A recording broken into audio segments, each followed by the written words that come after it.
Então, gente, como eu já falei para vocês, hoje a gente estuda, muda o foco um pouquinho do escoamento, que antes a gente via esse escoamento como sendo, né, um escoamento em superfícies, em condutos forçados, né? Agora a gente vai mudar um pouquinho, a gente vai estudar agora o escoamento, como é que acontece o escoamento, as características do escoamento, né? E aprender a calcular essas superfícies, né? No escoamento em superfícies livres. Né? O que são superfícies livres? A gente tem canais, o próprio rio, os próprios rios, né? Que são superfícies livres naturais, né? Mas a gente vai aprender a ver, a entender como é que se comportam esse escoamento. O que seria mais escoamento? A gente utiliza essas superfícies livres aonde?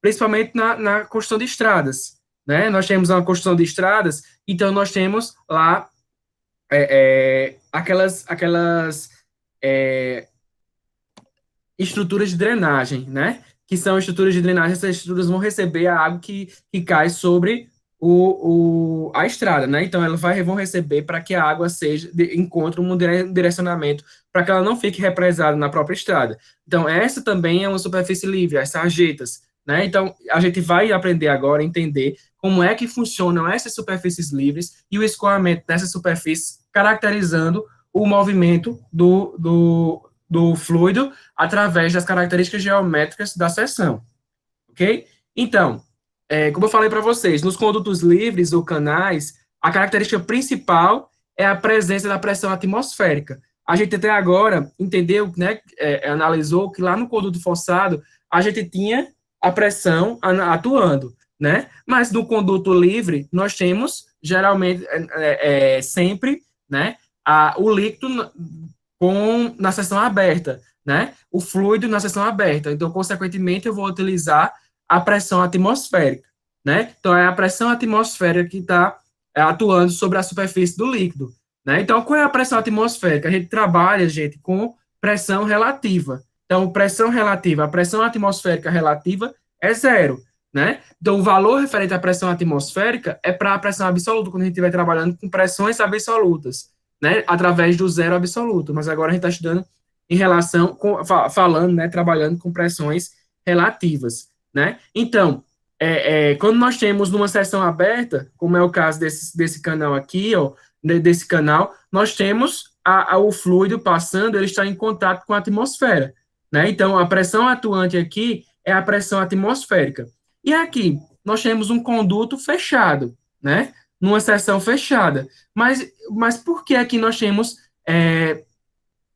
pressão atmosférica atuando, né? Por quê? Porque nesse conduto aqui, o fluido ele não está tomando de conta de toda a região, né? Nós temos apenas parte da região que está preenchida pelo fluido, então parte está livre, né? Então, consequentemente, aqui vai deixar de ser um conduto forçado e passa a ser um conduto livre. Eu só vou ter conduto forçado quando toda a região for preenchida. Quando todo o diâmetro do meu círculo aqui ele tiver preenchido do devido fluido, né? Mas como nós temos uma abertura aqui, então, consequentemente, o fluido aqui ele está submetido à pressão atmosférica também, né? Então, nesses casos, o fluido, né, o escoamento, ele ocorre necessariamente por gravidade. Então, novamente, a gente vai ter uma inclinação, né? De certa forma, quando a gente for dimensionar essas estruturas aqui, esses canais, eles vão ter uma inclinação, né? Considerando que o fluido ele vem a se movimentar por gravidade. Inclinação, né? De diferença de cotas, aí, topograficamente falando, então nós vamos ter aqui essa diferença de cotas vai fazer com que haja o escoamento por gravidade. Né? Então, nós temos os canais naturais, que são os próprios rios, os estuários. Né? O próprio rio é um canal natural, ele só não tem uma característica geométrica bem definida. Né? Olha aqui uma situação de um canal natural. Nós não temos o fundo bem definido nesse canal natural. Né? Já os canais artificiais, nós também podemos ter condutos fechados e condutos abertos. Né? Esses condutos abertos, eles são livres, na verdade, e têm contato diretamente com a pressão atmosférica. Né? E os condutos fechados, eu tenho um conduto fechado, mas eu tenho uma seção em que a pressão atmosférica atua, né? Porque eu não tenho uma seção cheia, né? Eu tenho aqui uma seção menor do que se fosse completa, a estrutura completa, né, daqui do meu diâmetro, né? Então, nós temos essa diferenciação, os canais artificiais e os canais naturais, né? Os canais artificiais, eles têm uma característica geométrica bem definida, já que eles são feitos, né, de acordo, por nós engenheiros, né, eles são feitos de acordo com as necessidades, com a vazão, tudo isso que é levado em consideração para que ele atenda, né? Então ele é utilizado conforme, né, parâmetros parâmetros geométricos bem definidos, né? Já os naturais, eles não têm esses parâmetros geométricos bem definidos, né? Então nós temos, só relembrando aqui, a classificação cinética do escoamento. Quando nós temos escoamento permanente, nós temos uma vazão constante, né? Escoamento permanente uniforme, nós temos velocidade média constante, vazão constante e o Y também constante. Já quando eu tenho um escoamento permanente variado, tem uma aceleração diferente de constante, uma velocidade média também não é constante, mas eu continuo tendo a minha vazão constante, né? Então, o escoamento permanente gradualmente variado, eu tenho um moderado gradiente de velocidades, então eu tenho uma distribuição diferente de velocidades, e o escoamento permanente bruscamente variado tem uma grande quantidade de velocidades distribuídas ao longo da seção, né? E o escoamento não permanente é vazão constante. A Alice pedindo para aceitar, mas não apareceu para mim aqui não. Vamos lá. Agora sim. Apareceu agora, Alicia. Então, o escoamento não permanente é quando não tem uma vazão constante, né? Então, a profundidade também, ela vai ser, em uma dada seção, ela vai variar ao longo do tempo, né? Isso acontece principalmente em canais naturais, né? Por exemplo, o enchimento, ondas do mar, né? Em situações de formas naturais e não controladas, como é o caso do escoamento em canais artificiais, né? Então, chegamos aqui, gente, nos parâmetros geométricos da seção transversal. O que é que a gente precisa de mais importante entender como é a seção transversal de um conduto aberto, né, de uma seção livre. Antes de tudo, a gente precisa entender a geometria de um canal, né? Qual é a seção ou área molhada, né? Seria a seção transversal perpendicular à direção de escoamento que é ocupada pelo líquido. Se eu fosse pegar esse canal aqui e saber qual é a sua área molhada, eu teria aqui, ó, seria irregular, né? Mas eu teria essa área, né? Essa área daqui, por exemplo, eu posso ter um retângulo, se isso aqui fosse um retângulo, eu posso ter um trapézio, eu posso ter um círculo, eu posso ter um triângulo e tudo mais. Mas é a área dessa seção perpendicular à direção do escoamento, né? O escoamento está vindo de lá para cá, então essa seção aqui ela é perpendicular à direção do escoamento. Então essa aqui vai ser a minha área molhada, né? Então é uma curiosidade, é uma peculiaridade que eu tenho a área molhada. Eu vou considerar a área molhada como sendo todo o canal, por exemplo, dessa seção aqui até embaixo. Não, né? Porque o nome já diz, área molhada é onde eu tenho fluido, né? Se eu tenho fluido, então vai ser a profundidade do fluido, né? A profundidade do fluido até as paredes, né? Então eu vou considerar somente a da superfície do fluido até as paredes lá de baixo, né? Então, considera o Y, nesse caso, vai ser a profundidade do fluido e não a profundidade da parede, que eu vou considerar aí no cálculo da área molhada. Perímetro molhado. O que seria o perímetro molhado? Eu acredito que para vocês é uma definição nova, né? Porque perímetro, se eu for pegar um retângulo, né? Se eu pegar um retângulo, perímetro seria a soma de todos os lados, né? Os dois lados menores mais os dois lados maiores. Mas aqui nós estamos diferenciando como perímetro molhado. E o que seria esse perímetro molhado? Né? Seria o comprimento da linha de contorno relativa ao contato do líquido com o conduto. Então, se eu fosse considerar o perímetro, eu não considero a parede de cima, né? Até porque aqui não entra no meu perímetro, eu só vou considerar essas paredes aqui, né? Só vou considerar essas paredes aqui para eu ter condições de calcular o meu perímetro molhado, né? Então, por exemplo, se fosse uma seção retangular, preste atenção nesse retângulo, eu não consideraria esse lado de cima, apenas esses dois lados e esse lado de baixo, né? Por quê? Porque o fluido, né, ele está tocando nas paredes só nessas paredes, né? Então eu vou considerar somente as paredes onde o fluido toca, né? O perímetro molhado. Então eu não considero esse lado aqui de cima, só considero esses dois lados e esse aqui, se fosse um retângulo. Se fosse um trapézio, vou considerar os dois lados inclinados e do fundo, né? Eu não considero a parte de cima. Então, perímetro molhado, ele é diferente de perímetro da seção, né? Porque perímetro molhado é somente as paredes onde toca o fluido, né? O comprimento da linha de contorno relativo ao contato do líquido com o conduto, né? A largura superficial seria a superfície, né? Qual é a largura superficial daqui, né? Nesse caso, essa superfície. Nós temos a largura como sendo B, né? A profundidade vai ser a distância do ponto mais profundo da seção do canal e a linha da superfície livre, né? Então, eu vou considerar a profundidade do canto mais profundo até a superfície. Então, eu vou ter a profundidade Y. E o raio hidráulico? O que seria o raio hidráulico? Vai ser a razão entre a área molhada e o perímetro molhado, né? A gente vai ver que raio hidráulico vai ser o que a gente vai sempre utilizar a partir de agora, no lugar de diâmetro. A gente utilizou lá diâmetro para tudo e agora a gente vai analisar o raio hidráulico. Então, vocês vão ver que lá no número de Reynolds, a gente vai considerar também o raio hidráulico. E o raio hidráulico vai ser somente a razão entre a área da seção dividido pelo perímetro. Então, com isso, eu vou ter o raio hidráulico, né? Vou ter o raio hidráulico e, consequentemente,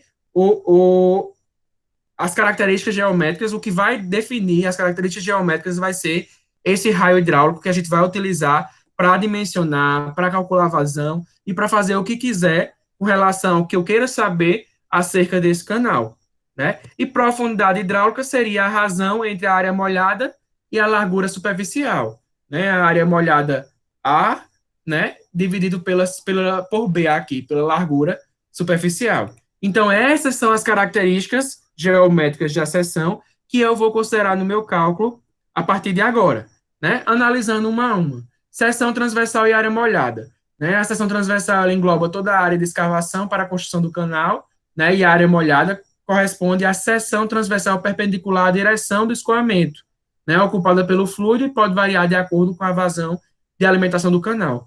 Por que pode variar com a vazão?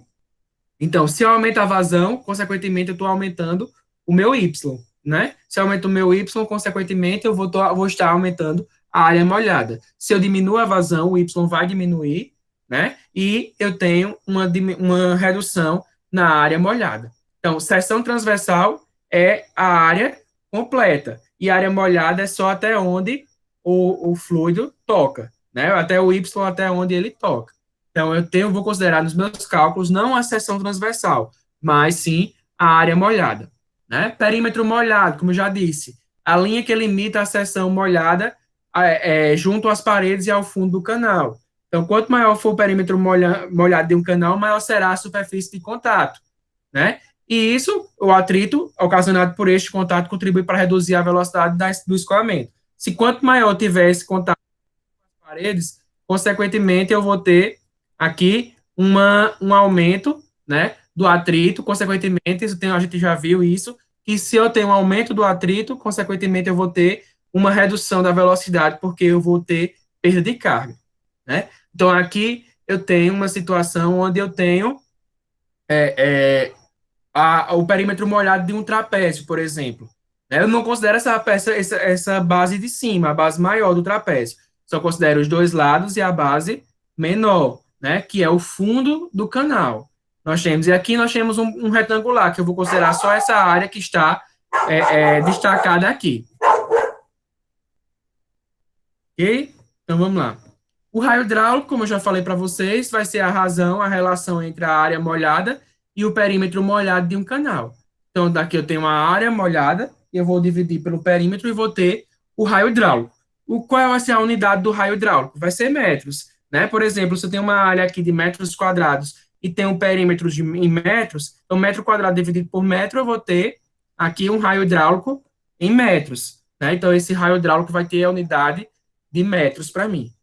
E que a gente vai sempre utilizar para isso, né? A velocidade, para que eu calcule essa, para que eu adote essa velocidade nos cálculos, né? Eu vou utilizar como se fosse um valor médio.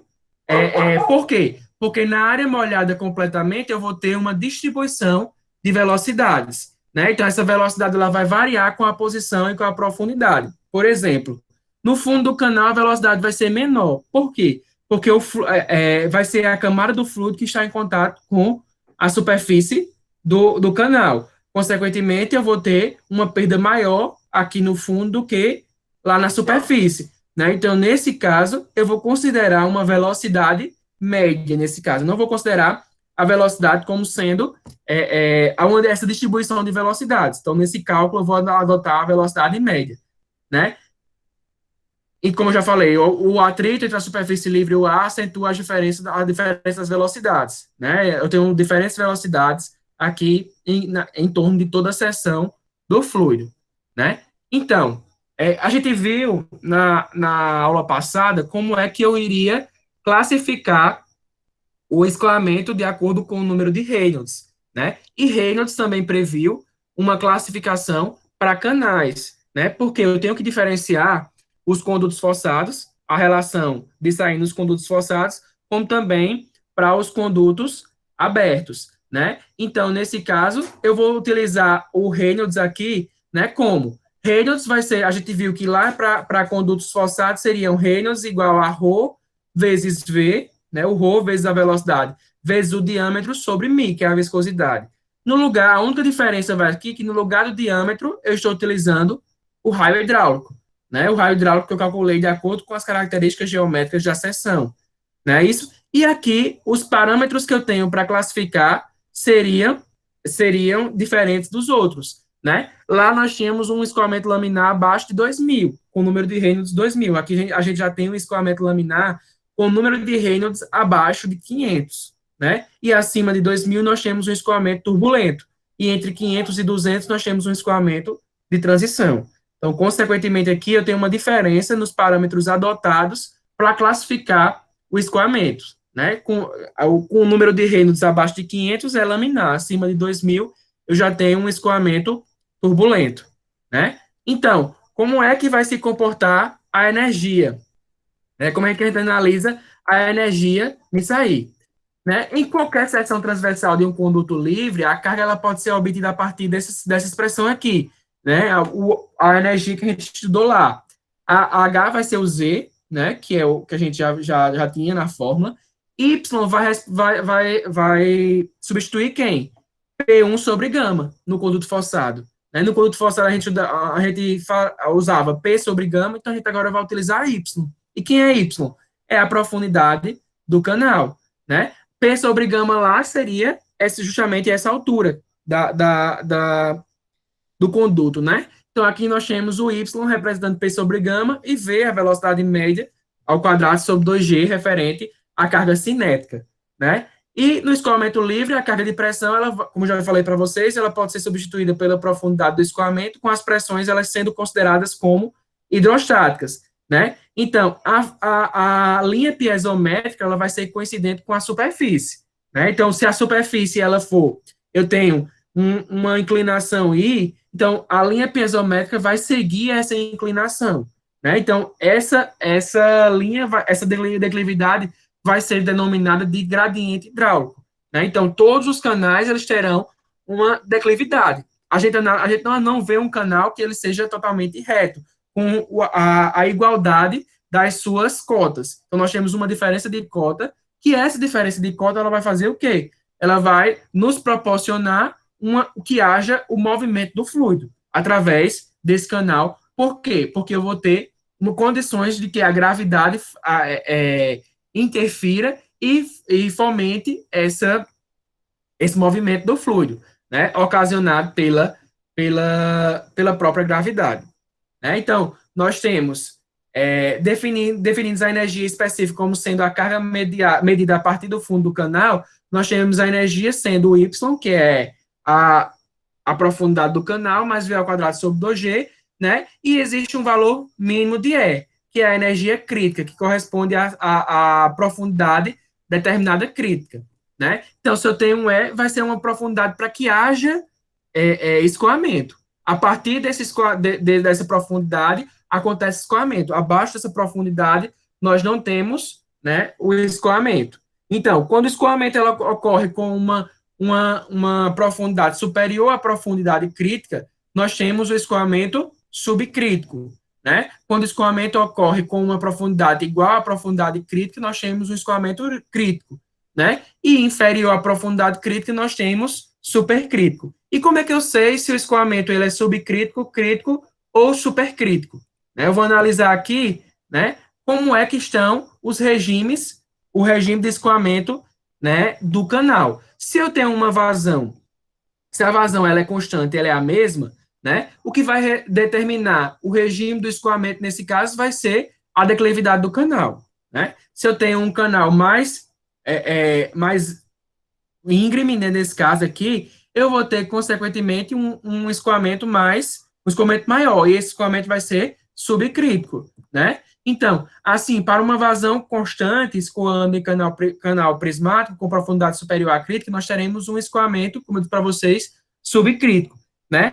E se aumentarmos a declividade do fundo, observa-se um aumento da velocidade do escoamento, consequentemente, né? Se eu tenho um aumento desse I aqui, dessa inclinação, consequentemente, eu vou ter um aumento da velocidade do escoamento e, analisando pelo viés da equação da continuidade, o aumento da velocidade vai corresponder a uma redução da profundidade do escoamento, né? Porque a gente tem área e velocidade atuando juntos, né? E a gente vai poder chegar a um ponto onde essa profundidade ela vai atingir o valor crítico, né? Que nós temos, nesse caso, a declividade crítica.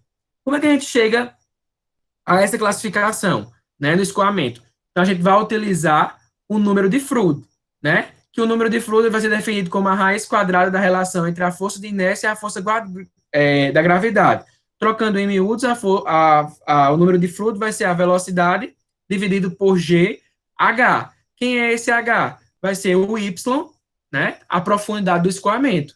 Então, o termo GH ele vai traduzir a velocidade da propagação das pequenas perturbações. Se eu tiver um número de Froude maior do que 1, né, através disso aqui, V sendo maior do que GH, eu vou ter um regime supercrítico. Se eu tiver um número de Froude igual a 1, eu vou ter um regime crítico.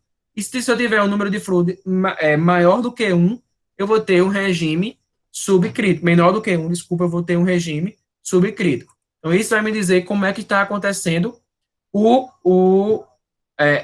escoamento em um determinado canal, de acordo com aquelas características da inclinação.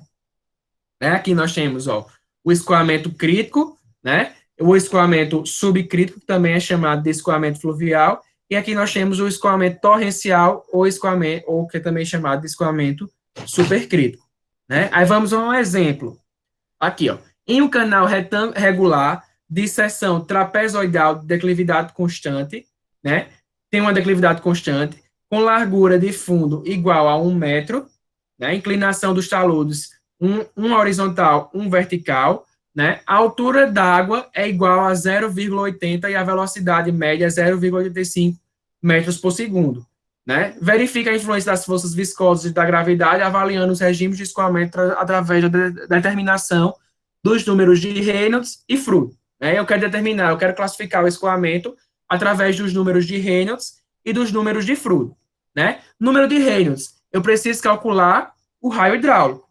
Né? Preciso calcular o raio hidráulico para que eu possa saber o número de Reynolds. Como é que eu calculo o raio hidráulico? Aí vamos lá. Nós temos, vamos desenhar. A primeira coisa que a gente faz, a gente desenha o trapézio, né? Nesse caso, é uma seção trapezoidal com largura de fundo de 1 metro, né? E os taludes, né? A inclinação dos taludes é um horizontal para um vertical, né? Então, eu tenho um horizontal para um vertical. Então, com isso, eu posso saber quem é o ângulo, né? O ângulo aqui de inclinação dos taludes, né? Quem é esse ângulo? Se eu tenho um horizontal para um vertical, né? Eu vou saber quem é esse gama, esse ângulo gama que eu tenho aqui, né? Então, eu fazendo isso aqui, eu tenho cateto oposto e cateto adjacente, né? Então, tangente de alfa vai ser igual a cateto oposto sobre cateto adjacente, que é igual a 1. Quem é o ângulo cuja tangente é 1? É 45 graus, né? Então, meu alfa vai ser igual a 45 graus aqui. Eu sei que esse alfa vai ser igual a 45 graus. O que é que eu quero saber? Eu quero saber aqui essa base maior, né? Quero saber também esse talude aqui, o comprimento dele. Por quê? Eu sabendo essa base maior, eu tenho como saber a área molhada. E eu tendo esse talude aqui, o comprimento desse talude, eu tenho como saber quem é aí. Tenho como saber o valor disso aqui que eu tenho como perímetro. O perímetro vai ser a soma desse lado, mais a base, mais esse lado. Né? Então, eu tenho que saber essas informações, e através desse ângulo eu vou ter como saber para eu calcular a área e o perímetro, e, consequentemente, o raio hidráulico, para eu jogar na fórmula, né, do número de Reynolds, e calcular o número de Reynolds e classificar o escoamento, de acordo com a velocidade. Né? Então, se eu colocar, vou pegar esse retângulo aqui, esse triângulo aqui e colocar aqui. Vou chamar essa regiãozinha de B e vou chamar essa alturazinha, esse lado aqui de A. E a altura é 0,80 metros. Né? Eu estou somente tirando esse triângulo aqui e colocando ele aqui. Né? Porque eu vou saber, através das relações trigonométricas, eu vou saber quem é A e quem é B. Eu sei que esse valor aqui dessa profundidade é 0,80 metros, né? Então, vou colocar aqui 0,80, aqui chamar de B aqui de A, e esse ângulo aqui é 45 graus, que eu já sei, através da inclinação dos taludes, eu descobri quem era esse ângulo, que era 45 graus, né? Então, o que é que eu vou fazer? Vou pegar aqui, para descobrir A é a hipotenusa, né? Então, eu vou fazer seno de 45, quem é seno? Cateto oposto sobre hipotenusa. Seno de 45 é igual a cateto oposto, 0,80, hipotenusa A. Né? Então, fazendo essa relação aqui do seno, eu vou achar que A é igual a 0,80 dividido por seno de 45, que vai me dar um valor de A de 1,13 metros. Né? Então, aqui eu tenho 1,13 metros. Então, esse valor aqui desse lado do trapézio vai ser 1,13 metros, tanto de um lado como de outro. Nós temos um trapézio regular aqui. Né? Então, tanto de um lado como de outro vai ser 1,13 metros. Né? Tangente e aqui, eu vou saber agora quem é B. Se eu fizer cateto oposto sobre cateto adjacente, eu vou fazer tangente de 45 graus, né? Tangente de 45 é cateto oposto 0,80 sobre cateto adjacente, que é B. Tangente de 45 eu já sei que é 1, né? Então, consequentemente, B vai ser igual a 0,80. Então, o meu B vai ser 0,80. Então, nesse caso, eu tenho o valor desse lado aqui, que é A, que é 1,13. Esse aqui vai ser 1,13. Essa seção aqui vai ser 0,80, aqui 1 metro, e aqui 0,80. Eu tenho aqui 0,80, aqui eu tenho 1 metro, e aqui eu tenho 0,80, né? Porque eu tenho um trapézio regular aí. Então, como é que eu vou calcular aqui a minha área, né, molhada? Eu tenho aqui um retângulo e dois triângulos. Ao mesmo tempo, eu posso calcular diretamente pela fórmula da área do trapézio. Que é a área do trapézio? Né? Base menor mais base maior vezes a altura dividido por 2. Né? Como também eu posso dividir aqui em retângulo e dois triângulos. Né? Aqui eu dividi, dá 0,80 vezes 1, que é a área do retângulo, mais 2 vezes 0,80, né? Vezes 0,80 dividido por 2, que é a área do triângulo. Então, eu tenho dois triângulos.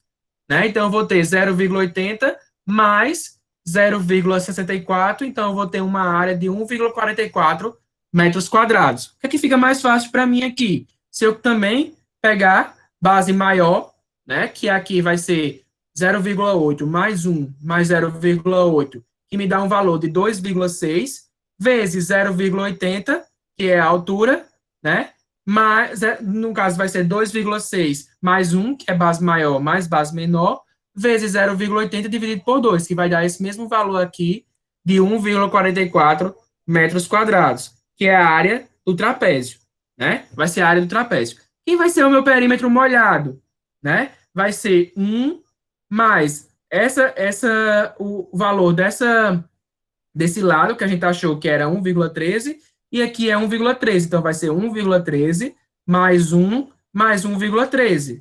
Né? Isso aqui eu não conto no meu perímetro molhado.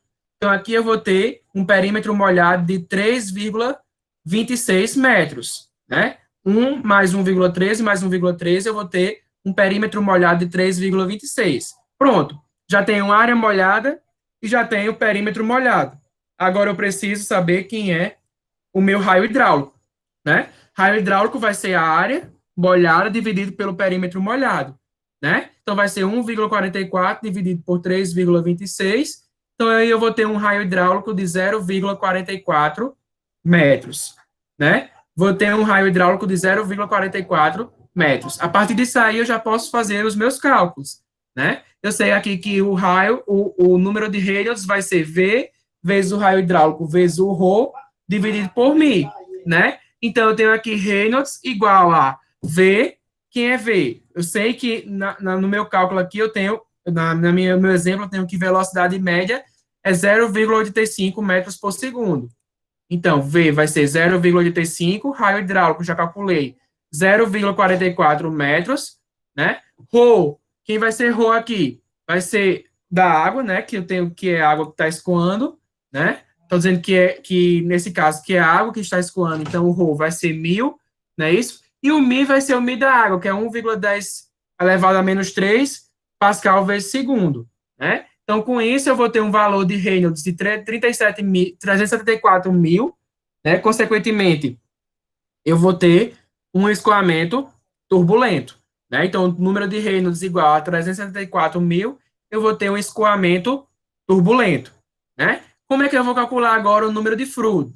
Eu tenho o número de fluidos como sendo V dividido por raiz de GH. V eu já tenho, que é 0,85, G, que é 9,81, e quem é meu H?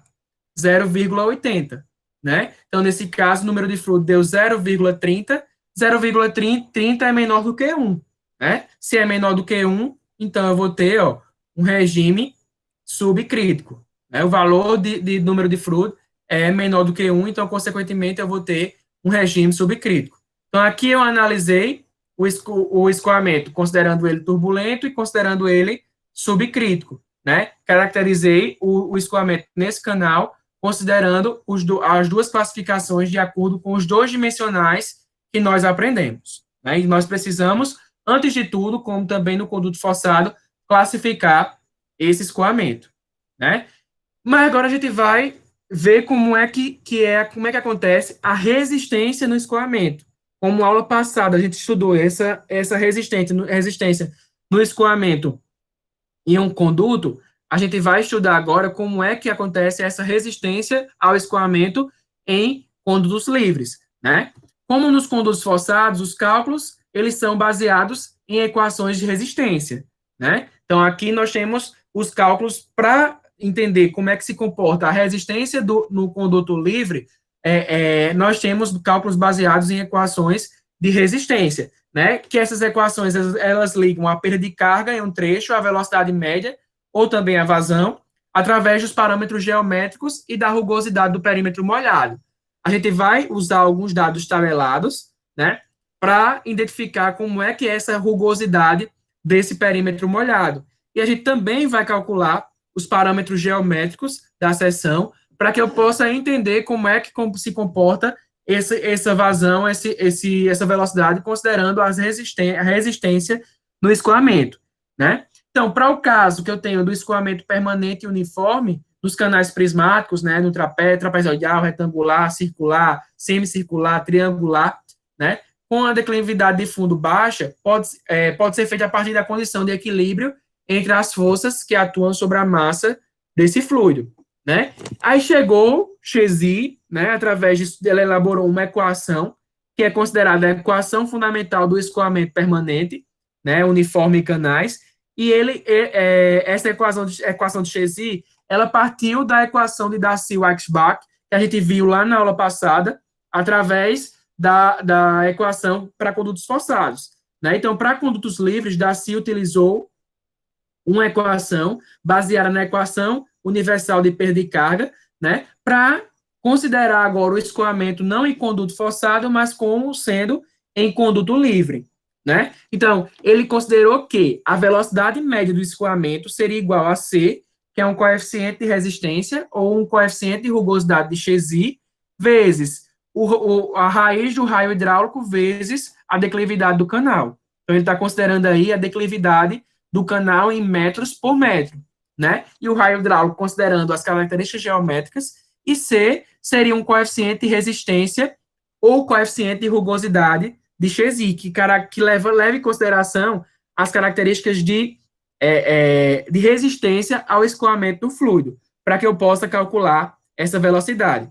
Né? Mas aí chegou Money, né? Que Money ele propôs um valor para esse coeficiente de Chezy, né? Que esse valor seria ligado ao raio hidráulico da seção, né? Então, a gente hoje utiliza a equação de Money, né?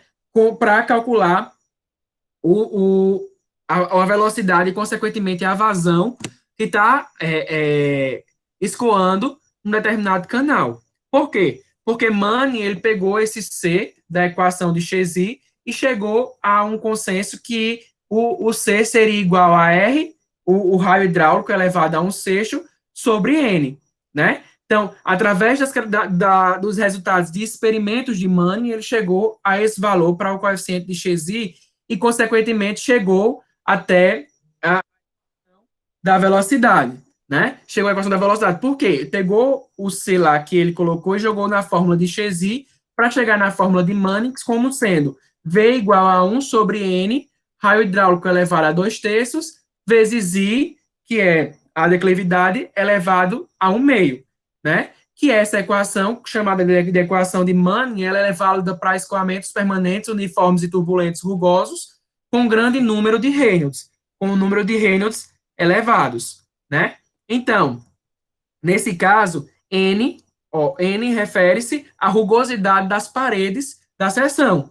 Então, N foi um valor tabelado, né? Então, de acordo com a literatura especializada, foram confeccionadas algumas tabelas, né, que eles vão relacionar o valor, o coeficiente da rugosidade de Manning, da forma de Manning, com a natureza das paredes, né? Essas paredes são o perímetro molhado da seção, que estão em contato diretamente com o fluido, né? Então, isso acontece tanto para os condutos naturais como para artificiais. Por exemplo, se o canal ele é de alvenaria de pedra seca, por exemplo, né? Então, eu vou analisar o canal, se ele é de alvenaria de pedra seca e se ele está em boas condições.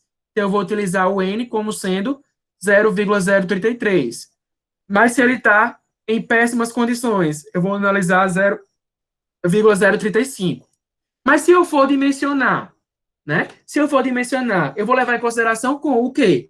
Eu vou levar em consideração as más condições. Porque se, quando eu for dimensionar uma estrutura de drenagem, por exemplo, uma sarjeta, um canal, eu vou considerar as más condições. Porque se ele atende às más condições, consequentemente, ele vai atender às condições regulares, boas e muito boas. Né? Então, eu vou sempre dimensionando ele para as más condições. Né? Mas isso fica mais para frente, quando vocês estiverem analisando isso em hidráulica, estiverem analisando isso em drenagem urbana. Por enquanto, a gente vai aprender a calcular basicamente a velocidade e a vazão, considerando qualquer uma dessas condições aqui que estão tabeladas para o N, que é o coeficiente de rugosidade da fórmula de Manning. Né? Então, agora a gente vai fazer esse exemplo que eu quero determinar a capacidade de vazão dessa canaleta de drenagem de pé de talude em uma rodovia revestida de concreto em condições regulares. Né? Então, aqui eu tenho concreto em condições regulares, tenho que analisar aqui os canais em concreto, né, para que eu tenha esse número o número N aqui, né, e, consequentemente, eu tenho aqui um trapézio. É um trapézio regular como da outra vez? Não. Esse lado aqui é diferente desse lado. Então, eu tenho que calcular todos os dois lados, né, para poder calcular o meu perímetro molhado e, consequentemente, a área molhada. Eu tenho uma inclinação aqui de 0,08 metros por metro. Né? Então, a cada metro, eu tenho um declínio de 0,008 metros. Né? Então, essa vai ser a minha inclinação aqui do meu canal. Né? Para que haja, essa inclinação serve para quê? Para que haja o escoamento através da gravidade. Né? Então, eu tenho aqui uma seção, um Y de 0,15 metros. Então, aqui eu vou ter condições de calcular essa área, né? Não é um trapézio regular, então eu não posso aplicar aqui a área do trapézio para calcular a área molhada, né? Eu tenho aqui um retângulo e dois triângulos, né? Então aqui eu vou ter que calcular essa área molhada e esse perímetro molhado para que eu possa calcular o raio hidráulico e aplicar na equação de Mani, de certa forma, para que eu possa analisar, né, aqui a velocidade e, consequentemente, a vazão, considerando que a vazão é a velocidade vezes a área molhada. Né? Então, como é que eu vou fazer esse exercício? Né? Então, o primeiro talude aqui é 1 na horizontal para 2 na vertical. Então, com isso, eu vou saber quem é esse ângulo aqui, né? Com 1 na horizontal, com 2 na vertical. Eu vou colocar aqui, ó, 1 na horizontal, 2 na vertical, que é a inclinação desse talude. Então, consequentemente, tangente de alfa vai ser cateto oposto 2 sobre cateto adjacente 1. Então, alfa vai ser, tangente de alfa vai ser 2 e alfa vai ser 63,43 graus. Né? Então, o alfa dessa seção aqui vai ser, esse alfa vai ser 63,43 graus. Ou a outra seção, nós temos uma inclinação de 1 na vertical para 3 na horizontal. Então, eu quero saber quem é esse ângulo aqui. Né? Quem vai ser esse ângulo? Eu tenho 1 para 3 beta. Né? Então, tangente de beta vai ser igual a cateto oposto 1 sobre cateto adjacente 3, que vai me dar um beta de 18,43 graus. Então, o valor desse ângulo aqui vai ser 18,43 graus. Né? Então, o valor desse ângulo aqui vai ser 63,43 graus. Né? Então, vou posicionar aqui para que eu possa calcular os valores dessa região, dessa e dessa. Para que eu tenha condições de calcular a área e, consequentemente, o perímetro molhado para que eu possa saber quem é o raio hidráulico. Né? Então, aqui eu tenho 0,15 de altura, coloquei 0,15 de altura, né? Eu tenho aqui, eu vou chamar essa dimensão aqui de A, né? Estou colocando aqui, vou separar aqui para vocês entenderem. Né? Separando um retângulo. Vou chamar essa dimensão de A e essa dimensão aqui do triângulo de B. Né? Como eu fiz aqui, chamei ela de A, chamei essa de B, considerando que alfa é o valor desse ângulo. Né? Então, eu sei que o ângulo é 63,43, que é o ângulo alfa. Então, seno de alfa vai ser cateto oposto sobre hipotenusa. Né? Aqui eu vou saber quem é B. Então, seno de alfa vai ser igual a 0,15, né? 0,15 sobre B. Então, B vai ser igual. Eu sei que alfa é 63,43, né? Então, se B é 63,43, eu vou ter aqui B igual a 0,17. Vou ter B igual a 0,15 dividido por seno de 63,43, com B igual a 0,17. Então, o meu B, que é a base, desculpa, essa seção aqui do meu trapézio vai ser 0,17, né? E quem é que vai ser o meu A, né? Quem é que vai ser o meu A? Tangente de alfa, tangente de alfa não pegou aqui, não, mas aqui é tangente, tangente de alfa é igual a 0,15 dividido por A, né? Cateto oposto sobre cateto adjacente. Tangente de alfa é quem? É 2, né? Tangente de alfa é igual a 2 sobre 1 igual a 2. Então, A vai ser igual a 0,15 dividido por 2, A vai ser igual a 0,075. Então, o valor dessa seção, dessa dimensão aqui vai ser 0,075. Posso aplicar para o outro lado do trapézio? Não, porque aqui eu não tenho um trapézio regular, né? Eu tenho que calcular da mesma forma para o outro lado, né? Já tem um valor de beta aqui, né? Então, eu vou representar esse triângulo aqui. Esse triângulo que eu tenho aqui, ó, vou representar ele aqui. Já sei que a altura dele é 0,15, né? O meu C, eu vou ter que calcular o valor de C e o valor de D eu vou ter que calcular, né? Considerando as características geométricas e trigonométricas aqui. Então, seno de beta, né? Seno de beta vai ser cateto oposto sobre hipotenusa, para eu saber quem é D, né? Então, seno de beta vai ser igual a 0,15, que é cateto oposto, sobre hipotenusa, que é D, né? Então, D vai ser igual, ó, fazendo beta, eu já sei que é 18,43 graus, então D vai ser igual a 0,47 metros, né? D vai ser igual a 0,47 metros. Eu venho aqui e coloco 0,47 metros, que é essa dimensão aqui do meu trapézio, né? 0,47 metros. Eu quero saber agora quem é C, né? C, quem é C? C aqui é o cateto adjacente, né? Então, vou fazer tangente de beta é cateto oposto sobre cateto adjacente, 0,15 dividido por C, né? Quem é tangente de beta? Já tenho lá na minha inclinação, é 1/3, né? Tangente de beta é 1/3. Eu posso fazer pegar tangente 18,43, tanto faz.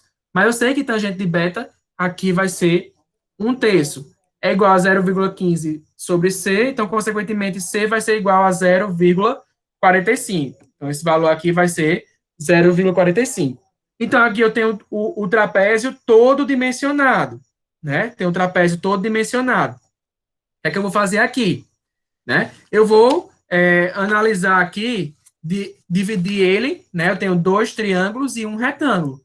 Então, o somatório dessas áreas vai ser a área molhada desse trapézio, né? Então, eu tenho retângulo, aqui, ó, 0,15 vezes 0,50, né? E dois triângulos, um de 0,075 de base, né? E 0,15 de altura, né? 0,075 vezes 0,15 de altura dividido por 2, que é a área do triângulo, mais 0,45 vezes 0,15, que é a altura. Lembrando que isso aqui não é altura, né? Isso aqui é essa dimensão do trapézio, né? Então, a altura é essa aqui.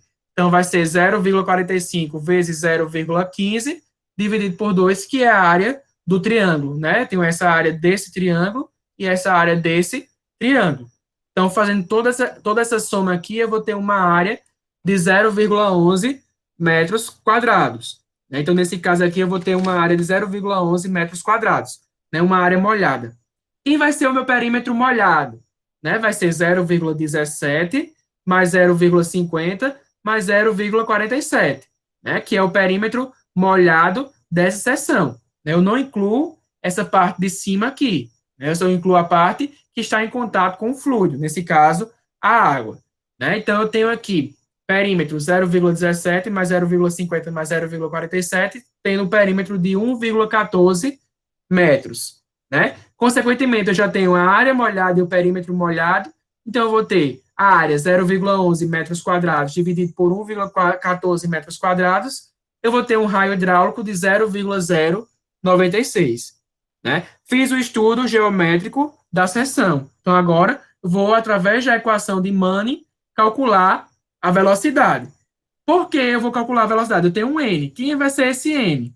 Né? No exemplo, eu estou dizendo que a, a, a estrutura aqui de drenagem, ela é revestida, ó, de concreto em condições regulares, né? Então, pela tabela, eu tenho aqui um N de 0,014, né? 0,014. Então, desculpa, eu errei aqui, é condições boas, né? N igual a 0,014. Enfim, qualquer uma das condições, né, de acordo com o que eu tenho. Então, N vai ser igual a 0,014. Então, vou jogar aqui na fórmula o N como sendo 0,014. Né? Então, vou pegar a equação de Manning aqui, 1 sobre N, vezes raio hidráulico elevado a 2/3, vezes inclinação elevada a 1/2. Inclinação, a gente sabe que é 0,08 metros por metro, né? Então, aqui eu tenho 1 sobre 0,014, né? N. Raio hidráulico, já calculei, é 0,096. Então, vai ser 0,096 elevado a 2/3, mais vezes inclinação, que é 0,008, né? Aqui, elevado a 1/2, né? Então, aqui eu vou ter uma velocidade, consequentemente, fazendo esses cálculos aqui, eu vou ter uma velocidade de 1,34 metros por segundo, né? Se eu tenho uma velocidade, mas eu não quero a velocidade, eu quero saber a capacidade de vazão dessa canaleta. Então, vou jogar aqui na fórmula da vazão, que vazão é velocidade vezes área, né? Então, vazão vai ser velocidade 1,34 vezes a área. Quem é a área molhada? 0,11, né? Lá a gente tinha a área como sendo, em conduto forçado, como sendo a área da seção transversal, que era um círculo, né? Pi ao quadrado sobre quadro. Mas aqui nós temos uma seção trapezoidal. Consequentemente, nós temos uma área de 0,11 metros quadrados. Então, nós temos aqui, ó, 1,34 vezes 0,11 igual a 0,1474 metros cúbicos por segundo. Nós temos aqui 0,1474 metros cúbicos por segundo. Ok, gente? Alguma dúvida? Se tiver alguma dúvida, pode falar que a gente retorna. Alguma coisa que vocês não entenderam. Podem falar aí no chat também.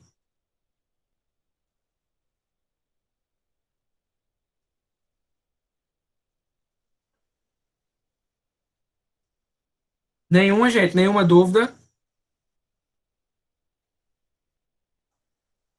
Então, a gente vai fazer o seguinte. Eu vou fazer o seguinte. Vou dar alguns informes, né? Como eu já Ô, falei Tibete, no início, né? Nós vamos ter alguma dúvida, Divaldo? Tibete, Oi.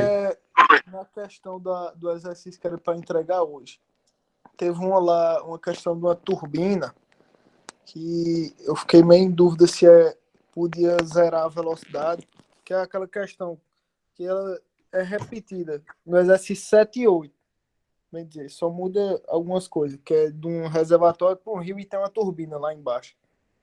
Aí a questão é se eu queria saber se a velocidade dela podia zerar ou considerável, já que é Não, a para velocidade não vai ser zerada. Você pode considerar o que tiver, o que der de velocidade. pode, né? Pode. A velocidade no ponto 2 embaixo da turbina, no caso. Isso. Tá certo, é porque Se deu, tiver, deu positivo. É porque deu positivo. Aí a a gente tá velocidade com esse problema. ela só vai ser zerada se ela tiver em nível constante no reservatório. Entendeu? No caso do rio não zera não, então. Não. Tá certo. É porque deu Gente, positivo o H da turbina. Aí eu achei por causa do número tem da alguma. matrícula. É, É, deve ser. beleza. Tá certo, valeu. Gente, outra coisa. O exercício já tá feito. Eu vou colocar agora lá na plataforma o exercício para a semana que vem. Teoricamente, nós só teremos esses dois exercícios para o terceiro estágio, né? E quem tiver. Oi, É esse que a gente enviou hoje, mais um é para concluir o isso, estágio? isso. Beleza. Aí, gente, outra coisa, né? Coloquei já as notas do segundo estágio hoje, né? Vou depois que corrigir o terceiro, eu coloco lá. Se porventura alguém ficou na final, né? Na prova final, pode me procurar, que a gente vai combinar como é que vai fazer nessa prova final, né? Eu vou colocar as orientações lá na plataforma, né? Vou colocar o exercício da final, né? E vocês terão 24 horas para responder de acordo com a data prevista, né? Para essa final.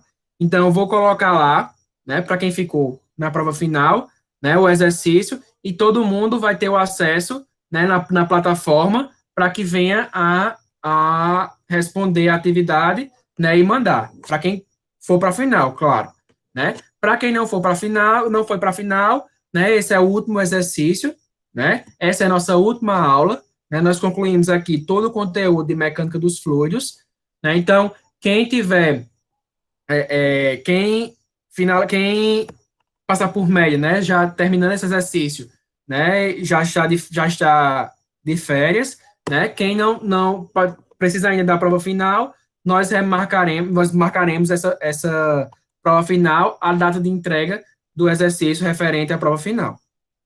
Ok, gente? Ok. Tá ok, é combinado. Então, nós nos encontramos, se Deus quiser, em hidrologia, período que vem, né, em aula, né, na verdade, né? Então, tá o exercício lá para entregar até terça-feira e assim que puder, assim que eu corrigir tudo, eu coloco a nota do terceiro estágio. Fechado? Beleza, Tibério. Então, boa noite, né? E fiquem com Deus. Qualquer dúvida, podem entrar em contato que a gente, relacionado ao exercício, que a gente conversa e debate sobre. Ok? Boa noite. Até mais, pessoal. Obrigado. Valeu. Boa noite. Boa noite.